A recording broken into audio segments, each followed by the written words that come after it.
paz do Senhor Jesus, meus irmãos, minhas irmãs e todos os telespectadores que estão nos vendo e nos ouvindo nesse exato momento. Que o Senhor Jesus possa falar fortemente aos vossos corações. Mais uma vez estamos aqui, glórias a Deus, esperando o nosso trajeto para ir ao trabalho, mas nem por isso eu não vou deixar de deixar uma palavra. Glórias a Deus. Nós devemos compreender a cada dia o nosso tempo, porque de acordo com a palavra do Senhor, que está escrito no livro de Jeremias, antes que você nascesse eu já te conhecia, e às nações eu quero te apresentar a profeta. A intenção de Deus é nos apresentar. Para quê? Para fazer a vontade dele e expressar a sua santa palavra. Cada um tem que assim conhecer e procurar entender o seu tempo antes que o tempo passe. Porque de acordo com a palavra de Deus, o tempo vai passar. E no livro de Eclesiastes, capítulo 3, versículo 15, diz assim: o que há de ser já foi, e o que há de ser também já foi.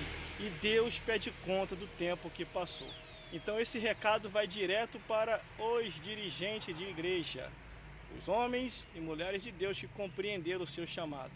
Anteriormente eu trouxe uma palavra forte antes de sair de casa, e agora estou aqui na estação de trem, trazendo mais uma palavra para vocês. Meus irmãos, minhas irmãs, enquanto a condução não chega, enquanto a vida não passa, enquanto o nosso tempo nessa vida não se extingue, não se acaba, devemos fazer a nossa parte diante de Deus e diante dos homens. O que é isso? Se você entendeu o seu chamado, se Deus já te vocacionou, é para você pregar a verdade como a verdade é, expressar a Bíblia, o que está na Bíblia. O que é que está na Bíblia? As orientações e as regras daquilo que devemos fazer para um dia e em breve morar no reino dos céus. Mas se eu não estou em conformidade com essa escritura, a Bíblia diz uma coisa e eu faço outra, pode ter certeza que eu ainda não sou cidadão do reino dos céus. Para ser cidadão do reino dos céus, primeiramente, você tem que aceitar a Jesus como único e suficiente Salvador. Segundo, você tem que obedecer tudo que está na Bíblia ou os mandamentos em que Jesus ordenou. Glórias a Deus. Terceiro, se batize passando pelas águas, estando numa igreja mais próxima da sua casa. Se quiser ir para a minha igreja, fique tranquilo, vai ser bem-vindo. Mas se você estiver longe de onde eu congrego, procure uma igreja mais próxima da sua casa e permaneça ali se estiverem ensinando verdadeiramente a Bíblia Sagrada, a Palavra de Deus, o Evangelho eterno. Glórias a Deus. Então, meus irmãos e minhas irmãs, o propósito com essas lives é essa: pregar o Evangelho e anunciar as boas novas.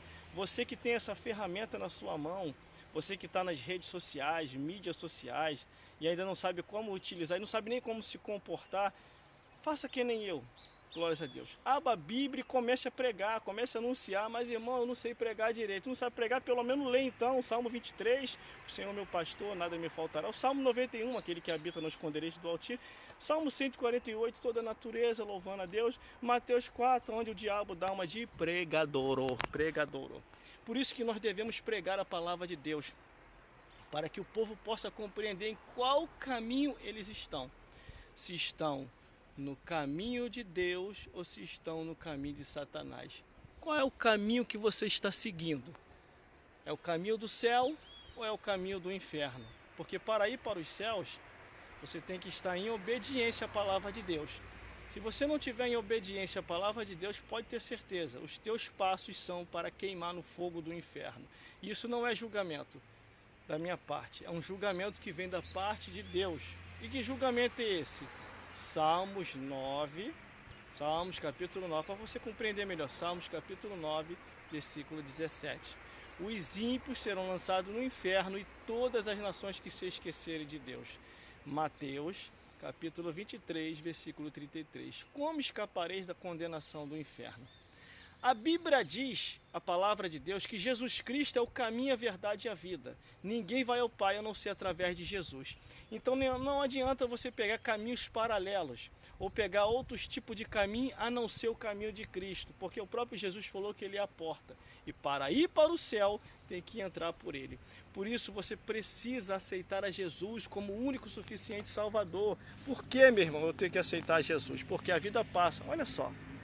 Aqui nós estamos na estação de trem. A vida passa. Uma geração vem, outra geração vai. Uma geração vem, outra geração vai. Mas só vai se salvar quem verdadeiramente está fazendo a vontade de Deus.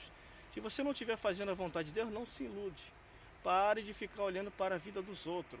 Porque muitas pessoas pensam até assim, para mim estar na igreja, para estar que nem aquele irmão, eu prefiro estar aqui fora, porque eles estão pior do que eu. O pior lá dentro pode ficar melhor. A qualquer momento o pior vai ouvir a verdade, vai compreender a verdade, vai entender a verdade, vai se consertar e vai ter o direito a morar no reino dos céus. Porque a igreja é para isso, é para consertar quem está desenconsertado. E você procure uma igreja e congregue, caminhe, aceite e obedeça a palavra de Deus. Porque Jesus Cristo é o caminho, a verdade e a vida.